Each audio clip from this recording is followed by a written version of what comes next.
une remarque préliminaire sur la manière dont notre groupe a abordé cette question. Effectivement, c'est un champ pour nous de future révolution technologique, mais aussi démocratique important, la question du numérique.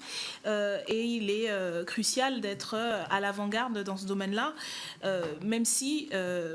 pour notre part, nous ne considérons pas que par rapport au règlement général de protection des données, la légalisation d'une certaine manière que permet ce règlement des stratégies des entreprises privées de collecte des données personnelles à des fins commerciales, notamment par le biais des profilages, soit... aille voilà, dans ce sens d'une forte démocratisation, que ce soit pour des fins artistiques de recherche ou au sens de l'intérêt général, soit, mais pas pour répondre à des stratégies commerciales. Le deuxième élément, ça a été également abordé par notre collègue, c'est sur la question du droit à l'effacement et du droit à l'oubli. Il nous semble que ce règlement le limite fortement, et donc comment est-ce qu'on peut permettre de le préserver. Et le troisième point, c'est sur la taxation des géants du numérique. Vous évoquez à la fois l'initiative française et celle de la Commission européenne, mais il nous semble qu'il y a des démarches un peu différentes et qui pourraient être contradictoires en termes de mise en œuvre. Donc d'une part sur la proposition française, et c'est d'ailleurs ce que pointe un certain nombre d'associations, sur le fait de la taxation des entreprises déficitaires, et puis surtout la définition du périmètre des activités numériques, du coup qui vont inclure un certain nombre d'organisations ou d'entreprises qui ne sont pas prioritairement du domaine du numérique, même si elles vont avoir une intervention. Il me semble que l'AXIS a, avec...